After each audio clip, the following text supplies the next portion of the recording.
Welcome to Gospel Tangents, the best source for Mormon history, science, and theology. I'm Rick Bennett.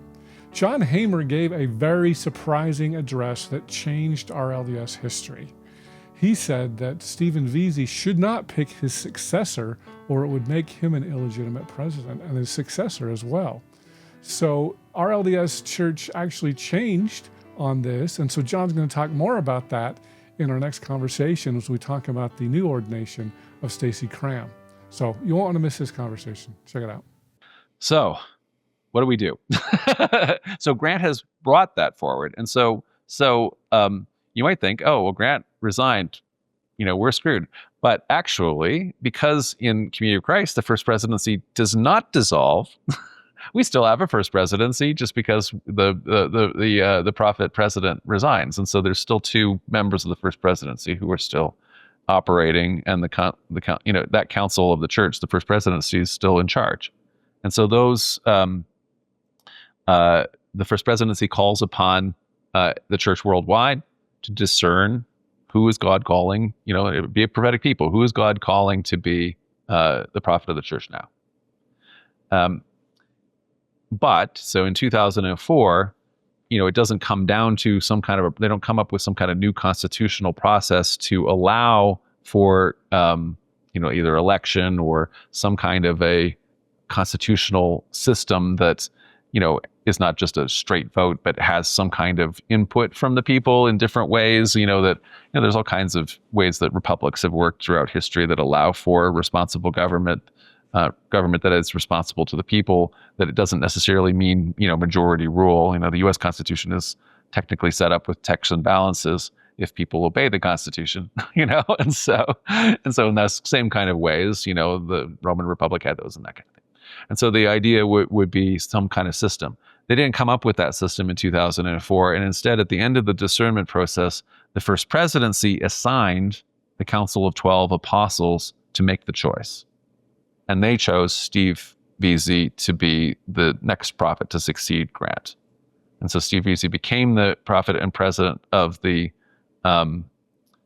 Community of Christ at the next World Conference, when the World Conference sustained him as that. But even though that sustaining happened, continued to function until Steve was, because you don't hold General Conference every year. So yeah, so there was a special World Conference that was held for that question alone. Oh, okay. So it was enough of a 2 or 3 year cycle. So it's normally every 3 years now. I think at the time it might have been every 2 years, but anyway. So at this point it's every 3 years normally, but they called a special one because this is a big enough deal to have to deal with it, and this one only cared about the issue of who. So it wasn't a week long.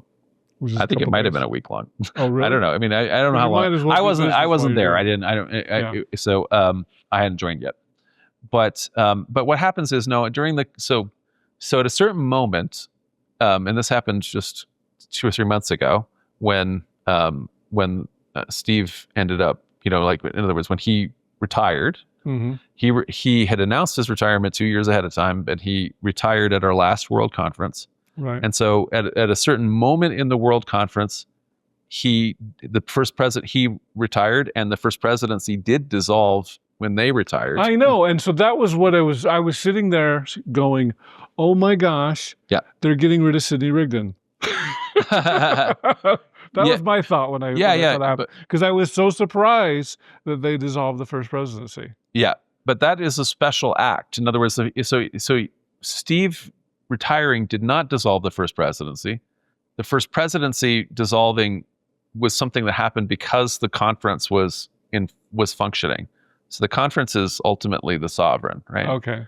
And so what happened is that during the conference that was being held, the first presidency, Steve could have retired and we could have kept the first presidency, but the first presidency dissolved as well.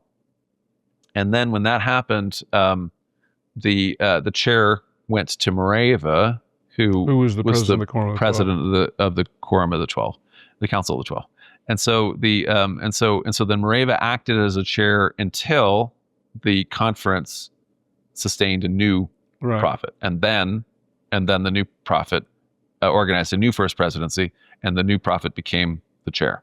And can I tell you, how cool it was for me to attend the ordination of Stacey Cram, because like it was electric. Yeah. It was really cool. But, because in the LDS church, that's behind closed doors. You don't get to participate in that. Really? Oh yeah, we don't ever see that. Oh, like I when didn't even, when the shows what I know. This is what I get for being a kid Mormon that hated General Conference. I never paid any attention, so I had no idea that. And wow. so I was because I did a big video on that. Where I was just kind of going through the thing. I mean, the thing about Community of Christ World Conference is it's so it feels like Congress. Like, the chair recognizes John Hamer speaking in English about whatever, and then I move that Stacey Cram be the nominee. Is there a second? Yes, there's a second. Okay, so we're gonna vote on this. Is there anybody who supports Stacey being nominated? Raise your hand. Anybody opposed? And there are people like, it was. I mean, the thing is, with everything, there are always people who oppose. Yeah. And so when I'm sitting there, and I don't know if this was okay, but I did it, and I'll ask for forgiveness from John Hamer. But I was like, is there anybody? I got my cell phone camera. I'm like, oh, there's some people right there that are opposing. And they didn't say, okay, go talk to your bishop, or go. No. Like they do in the LDS church. Yeah. But it's a sacred legislature, right? So in other words, we're all called to be a prophetic people. We are all representing. So I was a delegate at this World Conference, and I was a delegate elected from Canada. So we call it mission centers. It's like a region or a mega stake or something like that, whatever. So Eastern Canada, and so I was there as part of a delegation, and I wasn't only acting as an individual, but I was also acting, representing, the Canadian members of the Canadian church as I understood it, based on having gone to our Canadian conference, and so. And so so it is, but like you say, it's like there's legislation, there's motions. It has to be done according to kind of like a modified Robert's rules kind of thing, because that's how, that's how else you're going to operate a legislature. So it is like, it's like a big parliament, or like the United Nations General Assembly, it really is. Or it's like Congress, like you say. Yeah. So they did a nomination. It's not like Congress. Do they ever all come together? It's like only one person who's standing there, and everybody else is, for the C-SPAN cameras, and everybody else isn't there. And then they only come together when they actually have to do a vote, and they just come in and out and vote. I don't feel like Congress works the same way. It's like like a parliament where everybody's actually there yelling at each other.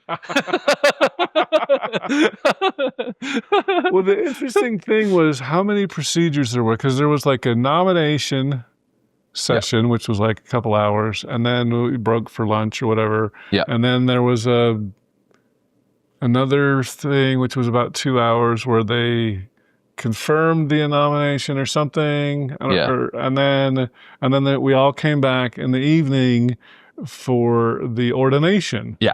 And so, like, and there was also you maybe weren't even part of it. So it was also before the General Assembly. There's also all the caucus meetings. Oh, I went to a caucus meeting this time. So I'm a 70, so I'm like meeting in the Council of 70, and so we had all of the things there too. So because I'm a high priest, and I was like, so can I go to the high priest? Yeah. And they were like, yeah, just don't say anything.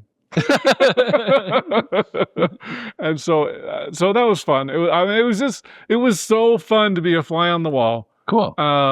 But when,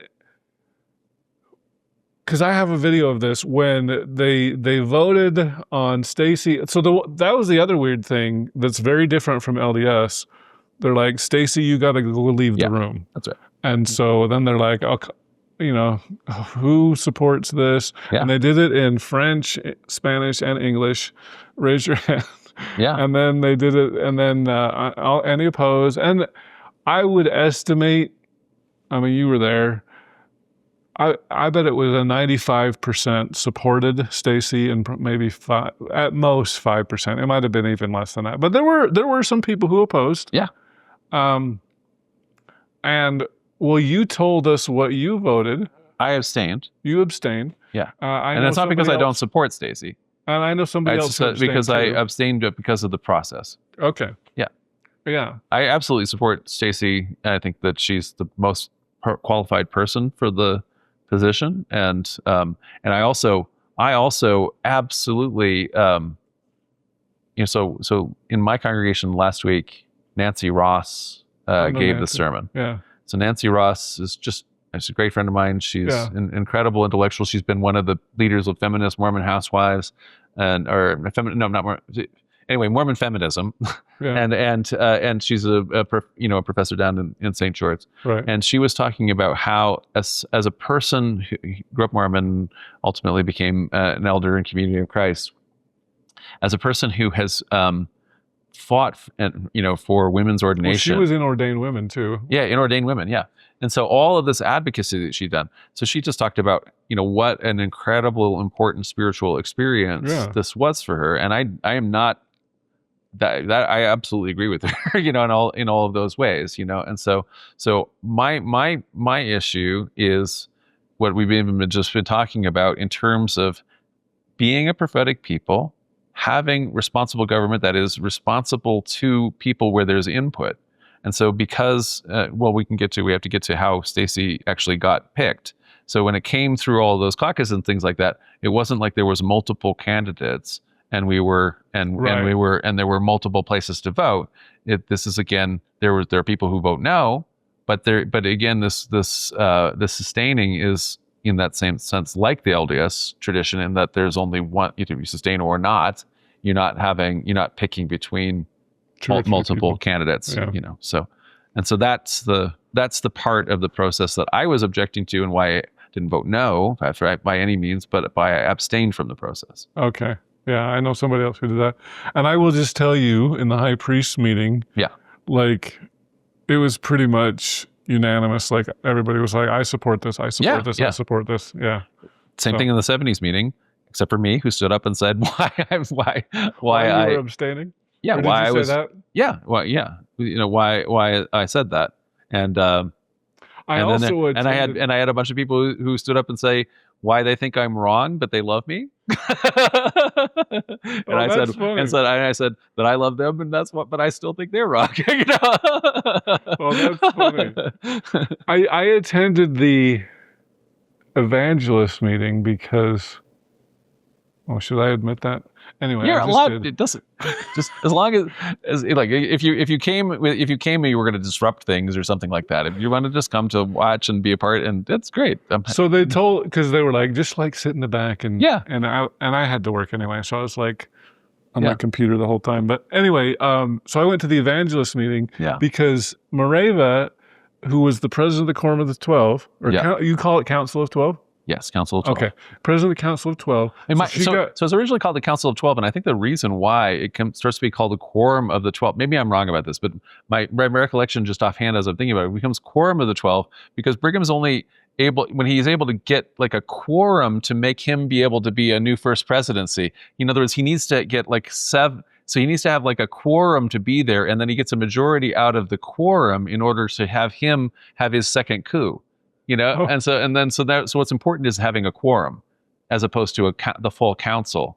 And so we will just continue to call it the council, but that is my understanding of why it's called a quorum. But anyway, I don't know. I mean, there was the first council of 70, and then it became the first quorum of 70. I don't know. We just change the names all the time, but anyway, maybe I'm wrong.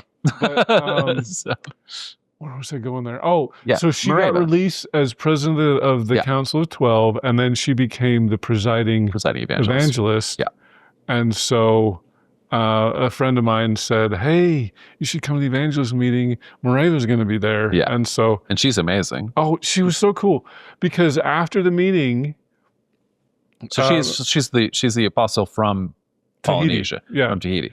And so when I was saying meeting, I went there... I wanted to get a picture. Yeah. And so I'm LDS or whatever, and she was so nice. Yeah. And she's like, well, you should come to, because I said, I want to go to Tahiti sometime. And she's like, you should come. I will show you around. Yeah. And I just thought, I can't imagine, like, I'm trying to think who's the current is it Holland? He's the acting president of the 12. Yeah. I can't imagine Jeffrey Holland saying, "Hey, come to Salt Lake City. I'll show you around." Yeah. Like, this is so cool. Well, like, she was so nice. It was fun. You know, the Polynesian people are so. I mean, the kind of hospitality that they live is just shocking. You know, so I mean, they said the same. I said the very first trip that I came after COVID that I was invited by the Tahitian church to come there. They wanted it because they were doing this thing that. So the way Community of Christ became LGBTQ inclusive was in 2010. The World Conference approved as Scripture Doctrine and Covenants 164, which allowed for regions of the church to hold national conferences to set rules and regulations regarding issues like LGBTQ inclusion and marriage equality, priesthood discrimination on the basis of gender orientation, that kind of a thing. And so that was authorized by the church with the Doctrine and Covenants, but that doesn't change anything, right? So the policy of the church overall is to stay the same as it always was, which is discrimination in marriage, discrimination in priesthood, and so forth. And so then national conferences needed to be held to change those within national jurisdictions. And so Canada and Australia had the first of those in 2012, where supermajorities of the Canadian church voted for to recognize same-sex marriage as a sacrament of the church, and also to cease to discriminate in priesthood ordination on the basis of sexual orientation, gender identity, so forth, those kind of things. And so that happened in 2012, our national conference. The USA National Conference happened in 2013, and there are other ones. But then Polynesia, which it's a very remote place. So if you think of like the planet where these guys are, they are far from anywhere, and it's a small place, so there's only a few 100,000 Tahitians, and so they're provincial in that sense, and because and conservative socially, and they're very religious. But we have the advantage there in Community of Christ, as opposed to almost anywhere else on the planet, of being one of the core churches. The LDS church is also one, but there's also a native Protestant church and the Catholic church. And so no church in Polynesia was LGBTQ affirming. And so one of the things that I was invited to go down there to do was to help the Polynesian church prepare to have their national conference, so that they would be able to discern about LGBTQ inclusion. And so I was teaching like a course on scripture especially, but how scripture relates to sexuality and discrimination and things like that. And it was amazing to be able to do that. So that was why I went there. And I also was teaching them another course because we were discerning church-wide on should we become a church that has as our principle nonviolence. And so we went out to teach a course on nonviolence. And so I was doing both of those. But then when I got there, you just cannot believe the level of hospitality. And so here, I'm on the back of this. It's a very tiny airport that goes to. We're on the back of this jet. I get all off, and there's only like the one gate. And so as I'm coming out, everybody who was off the jet came off, with me, and we'd all just left the airport. And suddenly there is this giant delegation with the, drums, a band, people dancing, all of these things, people with the necklaces and things like that. And, it was just from the church for me to show up, and all of these people on the plane are like, who is this guy in the back of our plane? It's like the Prime Minister of France is here, or whatever it is. And ultimately, and so then Polynesia is part of France, so I didn't have €1. Actually, it might be on Polynesian francs. I don't even know, because I never saw a currency, because every single thing the whole time I was there, I stayed at Moravia's house. Everything was hospitality every single moment, and and it's all at least 2 feasts a day, so that's too much eating. But it was insane, and everywhere you went, it was like more necklaces and more gifts and everything like that. And we came back. I had a whole whole additional checked suitcase that I had to have Because full you of mentioned these. that on my last interview. I Yeah, remember. yeah, it was crazy. And also because they know I like history, they got a tour bus, and they filled the bus with a whole delegation to lead me around. That included like a little band that was playing like the ukuleles the entire time. So we go to the historic sites, we'd all come out and then the entire time we're like singing all of these wonderful old restoration songs like Spirit of God and things like that, and RLDS hymns. And they're singing in Tahitian. I'm saying in English because I don't know Tahitian, but anyway, and it was just magnificent, right? So the hospitality was just amazing. And so Mareva, is the first apostle. So that community goes all the way back to the 1840s, and she's the first apostle to be called, and she is amazing. Yeah. That's cool. It was. Anyway, and so then later, a couple of years ago, then they had their national conference, and they became the first church. We became the first church in Polynesia to be LGBTQ affirming, and that changed. I mean, the national,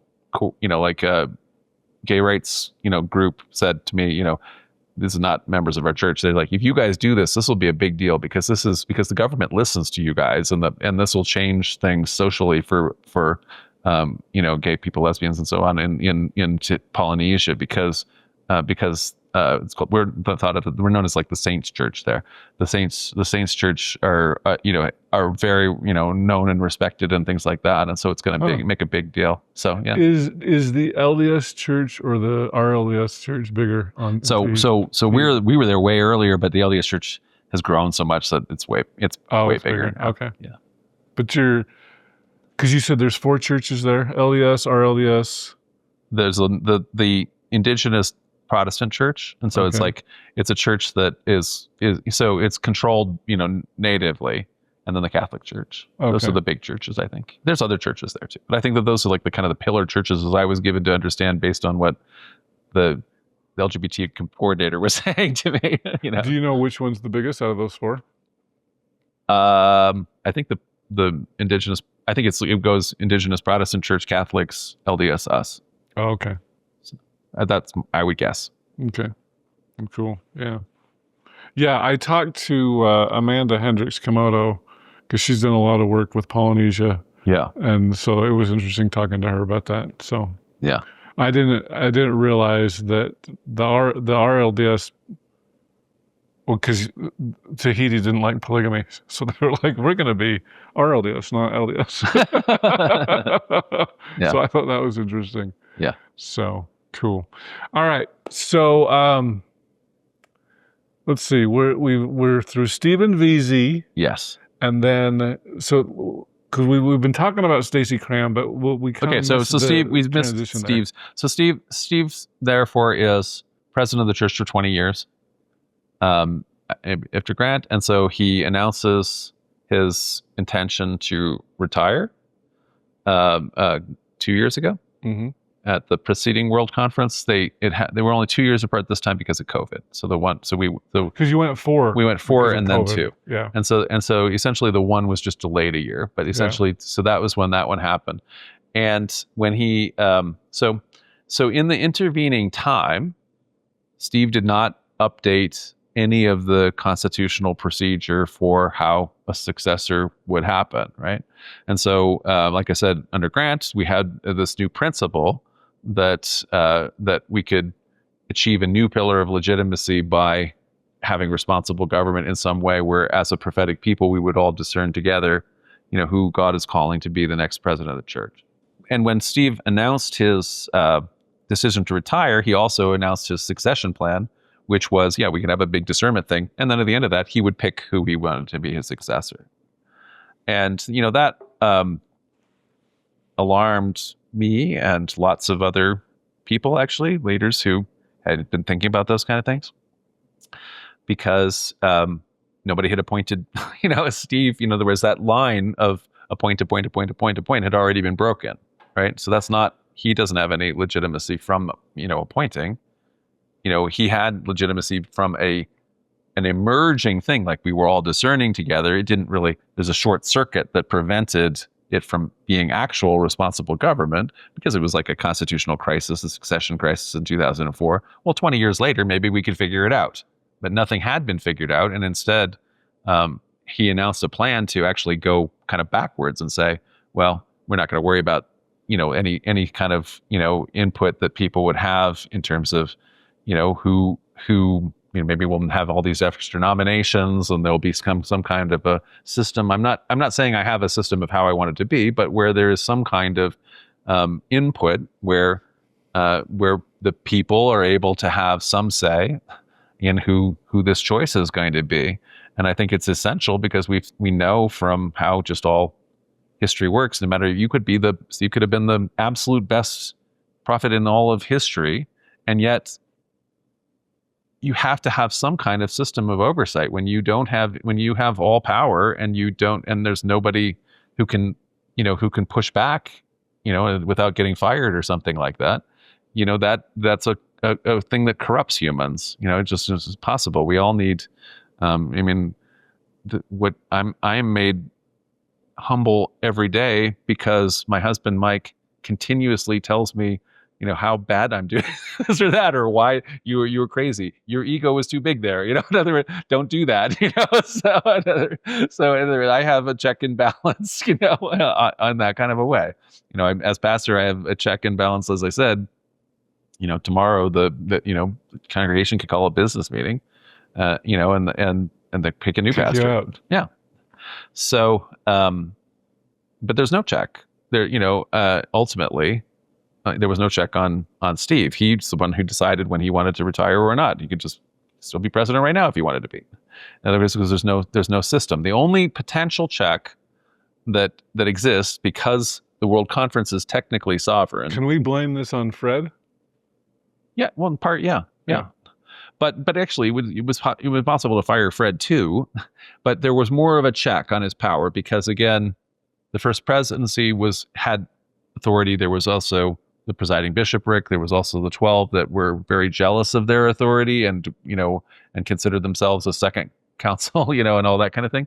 So in other words, there were other rivals that weren't immediately fully subordinated. And that's all fallen away. So the presiding bishopric is very subordinated now to the first presidency. The Council of 12 is very subordinated.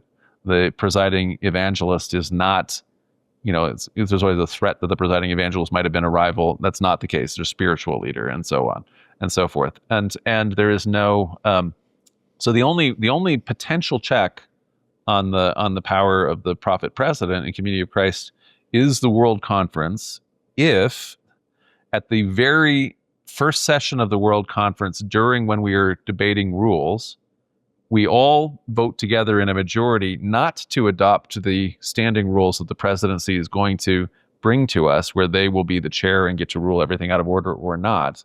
But instead, we vote to, we would vote to reject that and to elect our own chair, which would be fully empowered to fire them all and set up a new leadership of any type we want, because the World Conference it's like Parliament. Parliament can do anything, in the British system, right? Parliament can decide, that God doesn't exist or whatever, because Parliament is totally sovereign, whatever Parliament wants to do, and so that would be the only way that would happen, and that's impossible, right? So that's like how well, impeachment would ever work in the U.S. Constitution, right? In other words, nobody's going to ever get the 2/3 or whatever to make it happen, right? It's kind of been proved historically, and there's never been any attempt to do this. And so, like I'm saying, I'm talking about the only minor, completely almost impossible procedure to have even a remote check on and it's a nuclear check, right?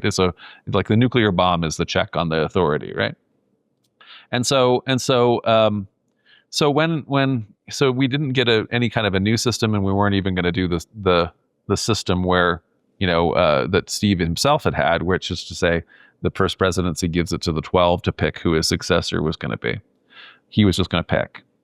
And so I had already been invited to be the Wallace B. Smith lecturer at the 50th anniversary John Whitmer Historical Association meeting, which is the spring banquet that is held. It's kind of the informal kickoff of World Conference every year. So the JWHA has that meeting.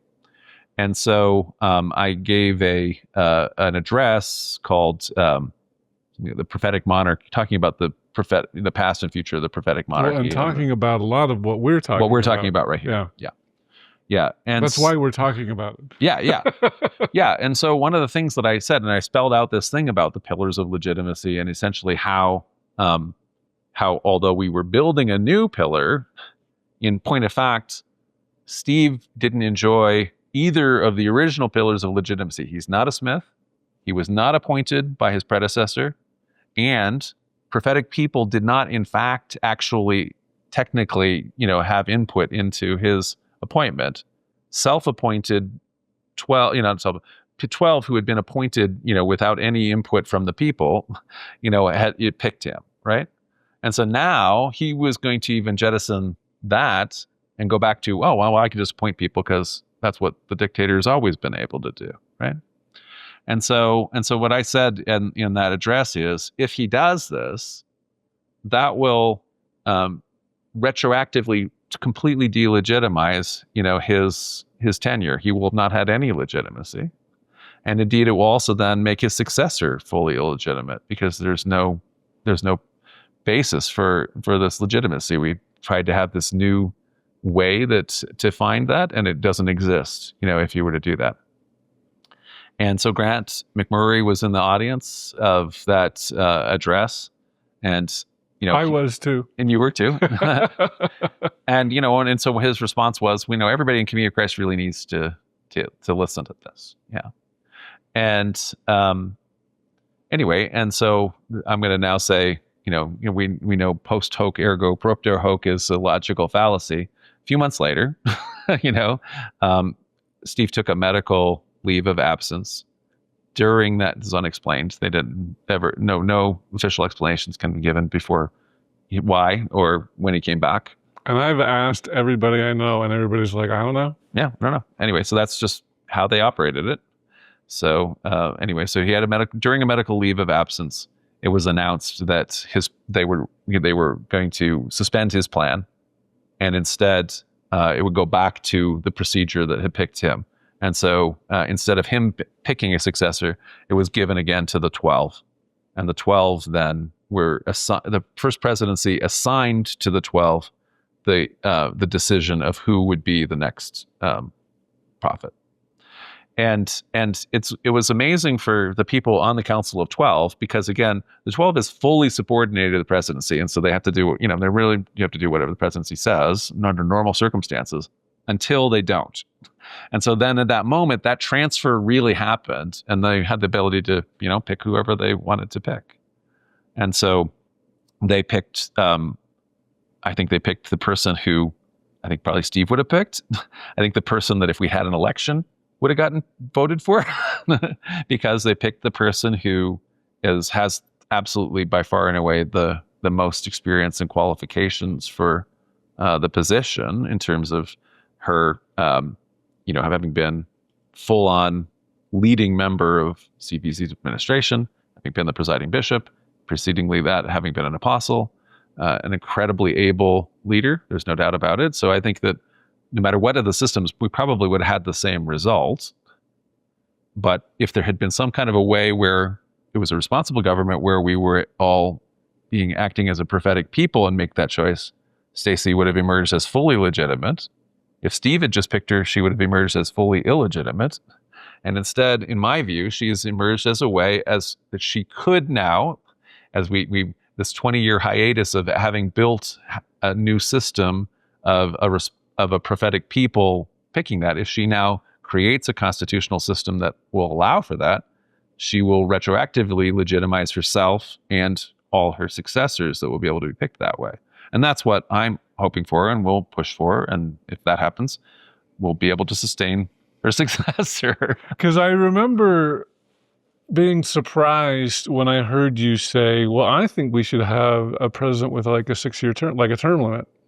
Sure. Yeah. No, I think we should do that too. I mean, in other words, I don't have the system of what this constitutional system should look like. But yeah, I don't. But I don't think that we necessarily need to have it be, well, just indefinite. I mean, we have a world conference every 3 years. I think a 6-year term with the capacity to be, to have a second term it would potentially be really good, So in other words, you're not just going to be unseated after just one world conference. So between two sessions of the world legislature, you are able to have, like a term like that. And then if it's gone well, you'll presumably have the support for, another term, So, yeah. So what do you think the odds are of that sort of a thing happening? I think pretty good. Oh, really? We'll see. It's up to Stacey. She has supreme directional control. She can do anything she wants. But I think that, I actually have a lot of faith and confidence in Stacey as being a visionary leader, as being a prophet, and as discerning like the needs for Community of Christ to move forward in very new and positive ways. I think of being able to know that leaders need to be able to have oversight. You don't want to have to be, doesn't have to be crazy oversight with it that hobbles you or something like that, or that's problematic. I don't, straight democracy creates tyranny as well. And then there's the tyranny of the masses where I know as a person who is, a minority who has culturally been unpopular, there's been all kinds of times when you need constitutional system that protects minority rights in order to be protected from a tyranny of the majority. So I'm not talking about, we need to have this thing where we have these, this mob rule or something, but what we need is some system of responsible government where the governance of the church is responsive to input for the people constitutionally in some way. And I think that she's likely to discern that need. She's like a lot of things. The church is in a lot of crisis. She's got a lot of things to do. But I think that that's one thing. And one of the things that did happen in the last World Conference is the Canadian Mission Center, the Eastern Mission Center, brought a couple of resolutions before the conference. And one of those resolutions was to establish essentially a constitutional committee, so a bylaw committee, so that we can look at what our bylaws are, so that we can start to think about some of these issues. So, and that was approved. Okay. And so that's going to happen. And so there's going to be, I think, a lot of good people be thinking about this, and so hopefully, we will get input and discern as a people how to make this idea that I think is everyone in Community of Christ agrees with, that we are called to be a prophetic people, how to build that out into an actual pillar that will actually give leaders support. I hope you enjoyed our conversation with John Hamer of the Community of Christ. In our next conversation, we're going to dive into a touchy subject, Community of Christ finances. John thinks the $200 million price tag for the Kirtland Temple was much too low. So if Elon Musk came to President Nelson tomorrow and said, "Well, you spent less than $200 million. I will give you $20 billion. Tomorrow. Will you sell that, President Nelson?" What do you think? What did he say? Well, he got $100 billion, so no. No, of course he wouldn't. So it's obviously worth more than $200 million to President Nelson, right? Thanks for listening, and I hope you to continue to enjoy Gospel Tangents. Consider becoming a Patreon or go to gospeltangents.com/shop, and you can get a cool tie, a hat, or even a nice mug. You can also get a sweatshirt, so check it out at gospeltangents.com/shop.